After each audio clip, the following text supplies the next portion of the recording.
Welcome back to Overcoming Adversity podcast, powered by Next Level Recovery Associates.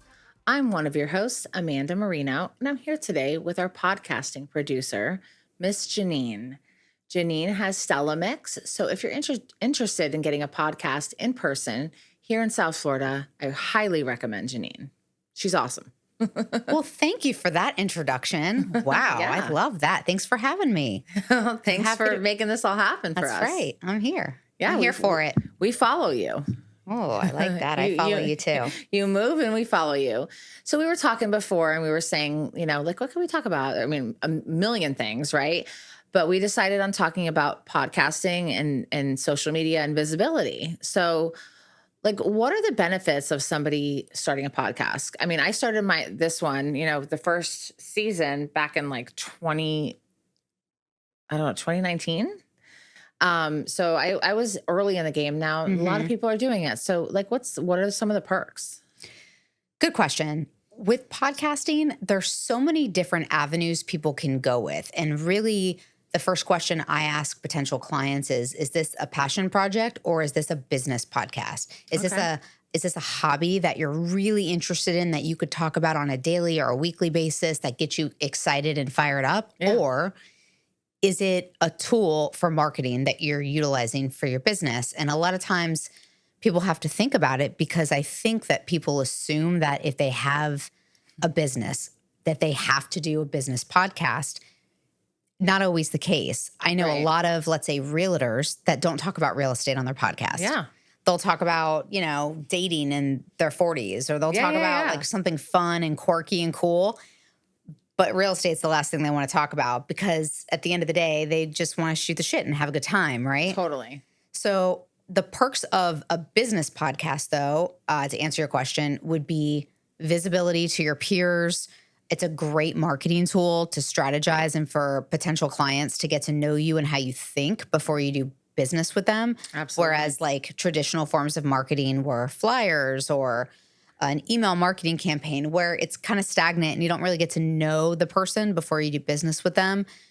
Social media, which you're going to get into, but podcasting is a great tool for people, especially if you do video elements like you do, for people to get to know their host, get to know if they feel a connection with you and they want to do business with you for obvious reasons. People that know, like, and trust, or, statistically people that you do business with. Yeah, no, that's so great. And, when I first did the podcast before the season one, we just did audio. I don't think people were really doing video back then. But, I just think it adds such an element with the video because we're just being us. We're just, we're hanging out, we're shooting the shit, we're bringing for me, yes, it does tie to my business, but it's not something that like I expect to bring profit right now because I put out a podcast. So that's not my goal. My goal is to put out quality content, put out things that educate people and the mental health space, you've seen all the plethora of professionals I brought on. So my heart in it is to just create good content. But that when your heart is pure, it turns into revenue. Just like I'm sure your real estate friends that do this, I'm sure that just by them being them and people getting to know them, they want to use them as their agent. That's right. They're like, wow, I like the way this person thinks, or they're really off the wall, or they do fun socials. I want to get to know them. I want to work with them. Yeah, absolutely. No, it's such a fun thing, like we do it once a month for our podcast, Overcoming Adversity, and we spend hours here and we hang out. Yay. And we eat chips and dip, and we have energy drinks and do our things, and it's like just a great time. I mean, the last time we were here, it was chaos. We had my son and they're out there doing videos, and that was like fun chaos though. It was fun. Sarah's like, how are we going to do this? I'm like, it's going to work out. And it did. And we had we had some great guests, someone fly from out of town. And so it's, for me, it's fun to get to know people on a deeper level. There's so much garbage on the internet. This is an opportunity to put quality stuff out there. Like, I interview people that are smarter, more educated, and really add value. Not to like diminish myself. That doesn't mean I don't feel good about me, but like, I want to bring in people that like I can learn from, that can help me, that can help the people that, may be struggling out there in silence. So for me, it's like a mission. That's kind of like my mission with social media too, talk to me a little bit about that, because you are a social media wizard. And I say wizard because you just have the ability to create and then boom, there's viewership or there's likes or there's comments, and that there's an art to that. And you've been in the social media game for a long time. Yes, I have. And thankfully, originally like when I first started in it, I never had an intention to be like have like a big following. That was like never my goal. At first, it was to go on Facebook and show people, "Hey guys, I didn't end up fucked up. Like I didn't fuck up my life. I'm actually okay. I'm doing good. Like I know y'all thought I was going to die or be like a hot mess and I'm good." So it was first about that, which was like all ego, right? And then I was like, that feels icky. And then it was about, I started doing posts just from my heart about, like my struggles or things that I'd gone through or, nothing too deep to where like I'm like verbally vomiting on social media, but letting people know they're not alone. And I saw the response to that and I was like, whoa. And I'm like reaching people in other countries. And I was like, this thing's powerful. So it's been a really powerful tool for me. And it's definitely not like happened overnight. And I think that's where people think like, oh, I'm going to start an Instagram professional and it's going to blow up because I put out good stuff. I'm sorry. It takes a lot more than that. It does. It does. It takes a lot. And sometimes I'll look on my feed on Instagram or even LinkedIn and I'm like, gosh, this content is crap. How are they getting all these likes and views and this is crappy content? And then I look at someone else's and there's not nearly as many likes. But then I look at their followers and maybe they just started, right? So of course they're not going to have that yet. It takes time. It's a crawl, walk, run scenario, which is what I tell people in podcasting. You're not going to be Joe Rogan overnight.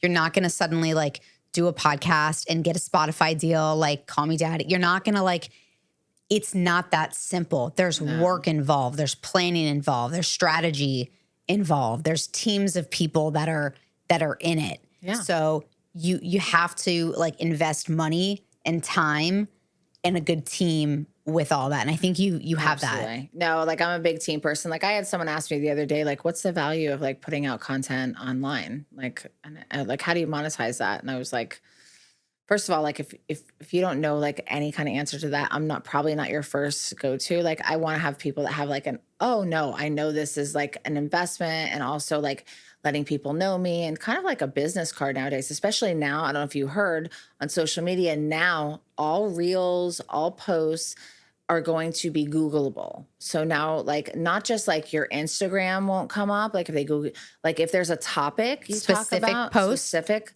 will be coming. So I've been telling people, especially in behavioral health, I'm like, I mean, I can't say it like enough till I'm like blue in the face. Everybody wants to hire me and my team to do their social media, and then they want to wait. If you're a behavioral health brand, don't wait because you're already far, far behind the mark. Like I'm good at it, but I also opened a business pre-pandemic.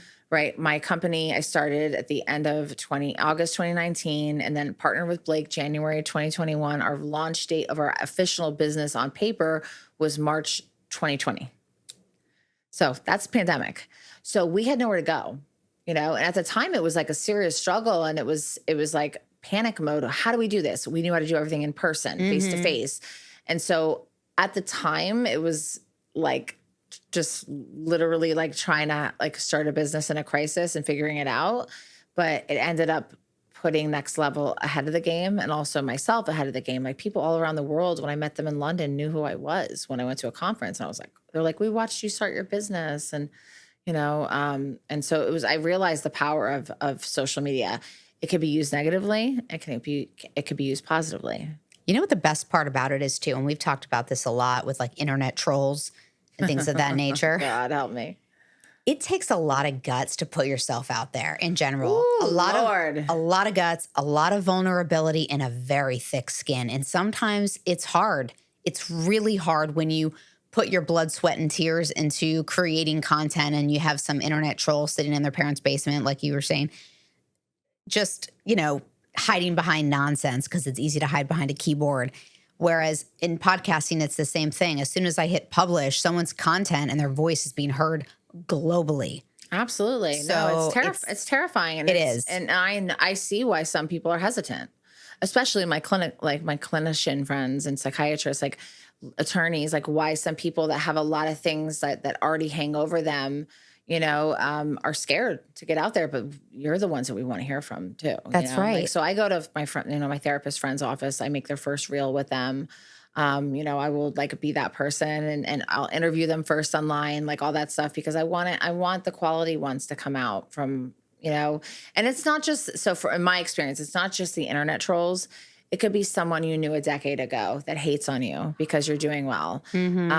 Sorry guys, I didn't end up the town fuck up like you thought I would. I'm actually, doing well, and I have an abundant life, and it's not been luck. No one's handed me shit. We talked about this too. Yeah. I've busted my ass. I come from the hood, living on food stamps, WIC in the ghetto, to now owning 2 homes, a company, like all the things and I'm blessed. I never forget where I came from.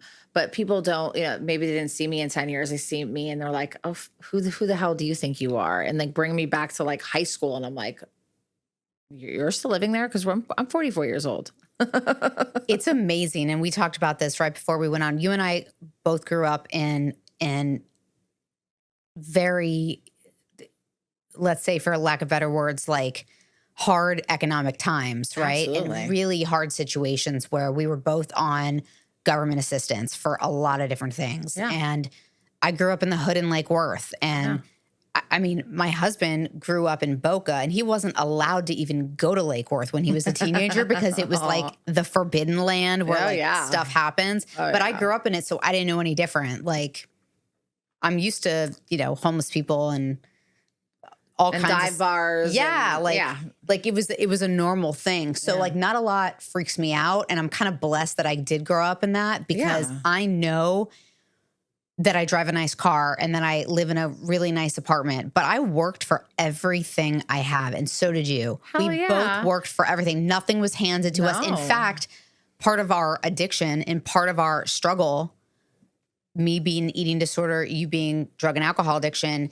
and eating. I had body and dysmorphia. eating, and eating. So I've had all the things. With all the things that you and I have had to be where we're at, I think it's really hard because not a lot of people go, I am so proud of you. Here's a pat on the back. Like, you've done a great job. And as a business owner, I think sometimes you constantly have to tell yourself that because not a lot of people will tell you that. Well, thankfully, in the past 2 years, I only surround myself with people that do that. I will not have someone in my arena that isn't supportive of me, because I will promote the shit out of you. I will lift you up. I will empower you. I will help you get everything that I've learned how to get if you want to, but like, don't be mad at me because some of my dreams are coming true, because it's not taken away from you. Anything that you do that makes you shine does not take away from my light. It adds to my light. That's because right. You're in my realm.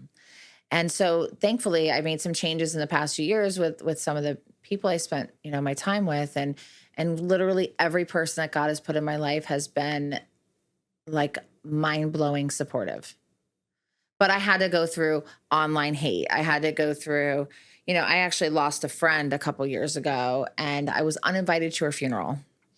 And then I made a video just saying, like, because I was the one person that through all her relapses, like, I never got involved in this like whole group of people doing all these things that were trying to help her. They had good intentions, but I just tried to be like a part and like be support and like non-judgmental and loving and like, I'm here for you and whatever you need. And then like one day she reached out to me and I was like, hey, can we get on a call? Like I wanted, she's like going on in text, and she was not in the right state of mind. And she went back and told her mother that I was saying whatever, and she wanted to beat my ass, called my ex-husband, wanted to beat my ass because, again, she wasn't in the right. She was going to be my daughter's godmother at one point. So that's how close we were. So, being uninvited to her funeral, and then didn't make a post about that, but I made a post. I was like, listen, I didn't say anything about her name, nothing. I said, if you have someone in your life that you want to make peace with, pick up the phone and call them today, because I lost someone that I didn't get to have that opportunity with, and I wish that I would have.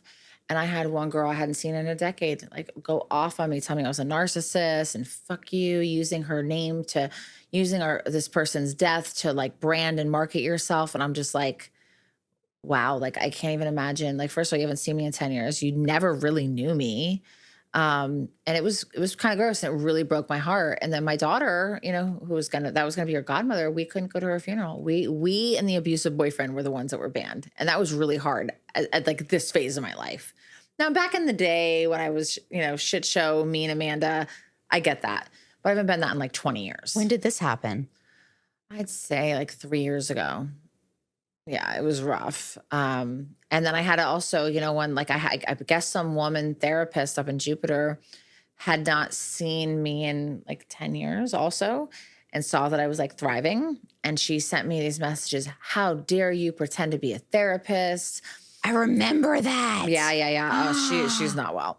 Like, I'm going to report you to the National Social Work. I was like, listen, I never say I provide clinical services. I partner with clinical professionals. I'm very clear about that. Like, I have an on-call clinical advisor, Dr. Jeffrey Hutman. I have a psychiatrist that I can call for psych evals or emergency situations. We don't provide clinical services at Next Level. We partner with professionals that do that, and we do all the in-between, which is coaching and all the case management and all the things that are non-clinical. That's right. And so I went back and I shared with her, like, I don't ever represent that I do that. She's like, you need to go back to teaching yoga, something that you're actually, trained in. And yeah, it was vile. I could show you the old message. And it's like all these things were hitting me at once. They were all at the same time. Just jealousy and insecurity. But when, like, I'm sure just like me, you can handle like one rude comment, right? Yeah. But when they're hitting you, it's like, why am I doing this? Why am I putting myself out there? Why don't I just like live my life in quiet and peace? But I know that this isn't about me. This is about the person that's struggling in silence. This is about the person that feels alone. This is a person that's been bullied as a kid like me, sexually abused as a kid like me, bullied as an adult like me, because I'm fucking nice. Like, and I'm doing okay. Sorry. Not sorry. That's insane. Yeah. It's been a journey to where now, like, like I spent time with like people like I had just shared with you before. Nobody could say anything to me that could hurt me compared to the things that I've experienced and I've gone through. And I'm going to stand by that. It's a great feeling too. It wisdom as we get older too. We learn so much, and especially in behavioral health. And the more we study psychology, and I've been through a lot of self-help workshops and things like that. Be present and understand where it's coming from. And a lot of people it's just their inadequacies and their sadness in their own life. And unfortunately, I really do. I've had to switch from, I can't believe that person's at XYZ, because in my Italianness, I want to be heated and be like, blah, blah, blah. Well, the F you. Right. And then that's right. I'm like, come at me, come for me. But then please hit me first. Yeah, totally. That's like the old, like, that's like, come on, hit me in the chin. Amanda. Hit me in the chin. Yeah. But now I'm like, God, I will pray for you. Pray like, for them. I will pray for you. That's where I'm at. Like, then when you break it down and you look at it, like, for anyone listening, like, if someone has something to say about you, that's not about you. That's about them. That's right. If someone takes time and energy and spirit out of their life to criticize or put you down, how must they feel about themselves? Because I literally would never do that to somebody. I mean, I'll stick up for myself, absolutely, when necessary. But like, first of all, I'm too busy. But also, like, I have no energy or harm in my heart that I would ever want to make somebody hurt that has been through, especially the kind of things that we've been through. I want to lift, empower, love. I want to be a light.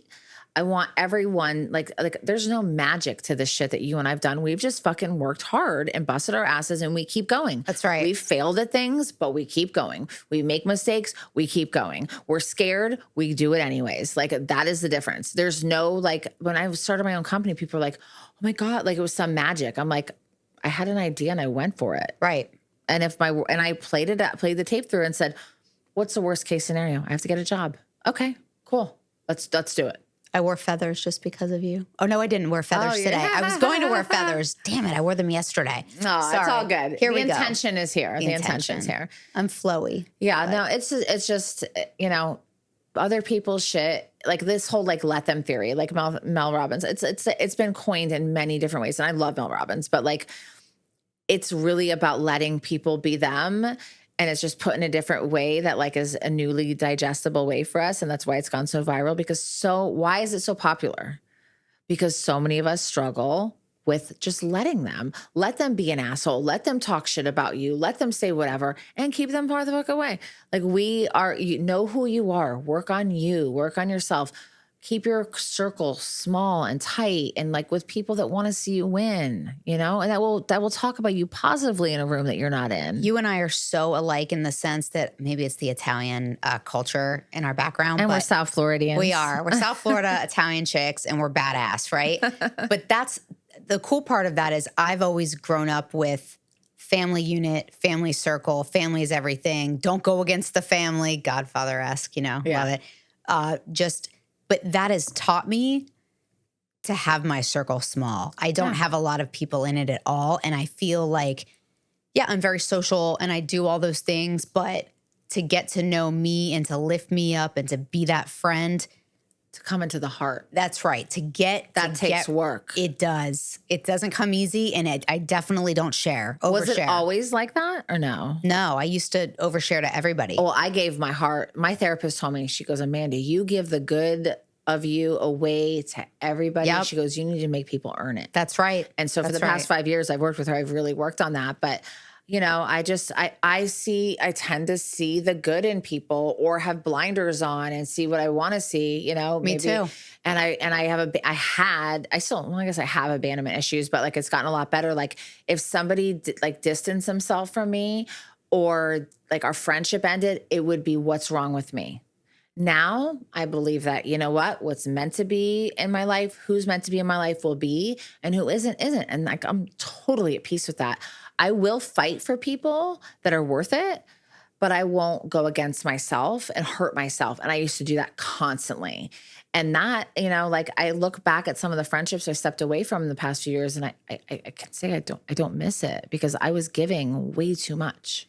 I can't agree with you more. I have ended a few friendships, and I mean close friendships that I've had with people for 30 years. Yeah. I had one of 15, which was at first heartbreaking, but when I looked at the whole picture, I was like, When you take a step back and you look from the outsider's perspective, you're like, I was giving, I was showing up, I was there, I was give, and not receiving anything in return. When I say receiving, I'm not talking about physical things. I'm talking about showing up for someone, being there for the opening of your business or your ribbon cutting or being supportive. Like they weren't doing that for me. And why should I continue to give of myself? It's something I could give to me. Totally. I need to give to me. We need to give to ourselves. Right. And that's what we've learned. And I think the 40s are big with that. The 40s have been like the biggest blessing. Of like, I'm actually going to send you this woman's TikTok. It's absolutely hysterical. It's about the We Do Not Care Club. Ooh. It is comical, but nobody can get it unless you're like our age as a woman.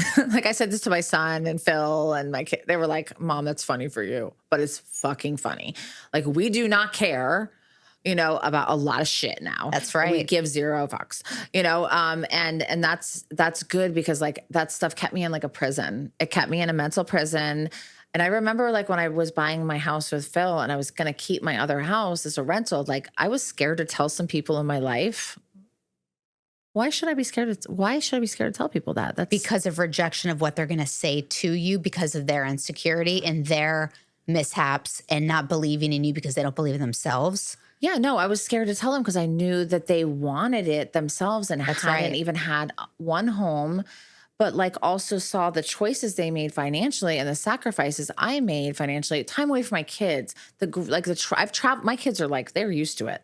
Like I mean, the things I've had to sacrifice to get what I have, and the hours I've had to put in that people don't see, the crying, the days and nights stuck in my bed, depressed. Like nobody sees that shit. But like I've had to do a lot of things to get where I get, and I've had to walk through a lot of stuff. So putting yourself out there and also walking through friendships at our age, like you just start to like, no, if you're not going to bring something I'm compassionate and kind and loving, and I'm not mad at anybody. I'm really not. I pray for them. I'm not mad at anybody, but like I see clearly now and I trust the divine plan for me. That's right. God has a way of working itself out, and not to get too religious, but I truly feel that there are signs that you tap into and you're never let down, and God always leads you in the right path, in the right direction. Oh, I mean, I think that's spiritual based. That can be universal. I really believe, I fully trust in God's plan for me, that if someone is kind of pulling away, I will address it. But if it feels, I've had like divine hits, I call them divine hits, where a couple times God told me, Amanda, this person needs to do this for them. So just let it be. And that taught me I'm not being abandoned. This is not about me. This is good for them. And sometimes, and actually most of the time they come back, and whether it repairs in the same way it was, I do get that ownership of like, hey, I'm sorry, that wasn't about you. I was going through something. And that's how we have to look at it. It's not That's always right. about like, but I always went to, what did I do wrong? I'm not enough. I'm too much, and it's not that. God, I know that feeling. It's amazing too how we have certain feelings. Like I couldn't go to Publix in my 20s without having a full face of makeup or feeling comfortable or looking cute. And now in my 40s, I'm like, we do not care. We do not care. Literally, I will have my hair in a messy bun on top of my head, no makeup, sunglasses, and like sweatpants. Oh, and honey, I'll go anywhere, like anything. Yeah. I mean, of course, like I dress up for podcasts, for like business meetings, for things, but like I have a skill set. Actually, I have to show you. I'll send you like a video of like how quickly I can go from homeless to like business bitch. Oh yeah. Like I can do it in 15 minutes. I can go, Sarah's seen me. She came to the house one day and she was like, I can't believe you dress like this at your house. I'm talking holy shirts. I'm talking big boy Calvin Klein, like that. Like hood, listen, like hood shorts from the 90s. I'm wearing some hood shit at love home, it. and my man's cool with it. He loves it. He loves me, my authentic self. I mean, sometimes I wear cute stuff, but like generally, like when I want to be comfortable, I have a sweatshirt, maybe with a t-shirt popping out, maybe with the shorts with some hole in it that are long. But like I can go from that to like this in literally 20 minutes. Like I have a gift. I love it. From what is it? What's an analogy we can from hood to good? No, you know what I'm trying to say? Yeah, totally. Well, like, I just say, babe, isn't it amazing how like 20 minutes ago I looked like I was, homeless, and like now I'm show ready. So I say show ready. Show ready. Oh, I like that. Yeah. I like that. Yeah. Well, if you're considering, I guess like my 2 cents and my like little bit of advice or support to anyone, if you are considering putting yourself out there, yes, there are risks. Yes, there will be things that will come at you, but guess what? If you have a passion and purpose and a mission, and mine is to help others, it used to be in behavioral health space solely, but now my mission has gone beyond that to where people in behavioral health all know that all the things that can help them. My mission is to reach people all around the world that have no idea that there's therapy, or there's someone else that's been abused, or that there's other people with eating disorders, or that there's people that struggle with anxiety, that you're not alone. Mm-hmm. Like, so if I wake up and I say, God, please help me to serve and to help become a better person, help me to help other people, that's my focus. All the other stuff is noise, and it makes you have grit and grace and confidence and willpower and self-belief and self-love. Self-esteem. You got to be strong. Self-esteem. You got to be strong. That's right. Even in podcasting, people can leave reviews just like they do on Google about your podcast. You got to get the grit and tough it out just like anything, and keep believing in what you're putting out there. Yeah, and if you get a bad review, send your thing to a few people that you're friends with and have them wash that shit out. Totally. Because people are like, I actually will not set up Google Business for my company because I deal with people with mental health struggles. I've seen too many professionals I'm friends with, therapists, attorneys, treatment centers, where someone who's very, very mentally ill is just upset or not well and so I just refuse to do it. I don't care if it keeps me away from getting more phone calls. I just won't do it. It took me 2 years before I finally did it for that reason. Good for you. I'm proud of you. Yeah. I just refuse to do it. I've had like lifetime haters. Oh, so I can't do it. I can't. To all the haters out there, what should we say? We love you. We do. We pray for you. And we really hope that you find some healing. That's right. No, like dead ass serious. Yeah. Oh, yeah. Absolutely. All right. So how can people find you? Ooh. So you could go to StellaMix.com. You can email me at info@StellaMix.com, or on the gram at StellaMix_studios. If you go to my website, though, there's a button to click for a complimentary 30-minute Zoom if someone wanted to have a call with me to awesome. do like a consultation to talk about their idea with podcasting. Yeah. And that's it. Yeah. And if you have a dream to do this, like, do it, just try it. Like, right. It's not going to hurt, if you're doing this just for money, like, I would recommend like, maybe do something online at home. That's right. But like, if you want to do this and you have a passion and you have a mission and a purpose, which I do deep, deep in my heart, do it. Just go for it. And I love that you give the consultation. That's amazing. I do. And I've talked people out of podcasting. I have. Ethically, you're ethical. I am ethical. Yeah. I turn people away if they're not the right fit. That's for me. right. Yeah. I truly believe that as a business owner, I'm always going to stand by my morals and ethics. And if this is not right for somebody, because maybe they're very timid and they're scared, I want them to own what they're saying and feel confident and good about what they're saying and find their voice. That's my purpose in life. But does that mean they have to come in here like exuding with confidence, or can that be built on the That can be like, built. Look at Sarah, right? Sarah didn't scare. She was like terrified. Now she's so much more comfortable. That can be built. It can be built. It can be.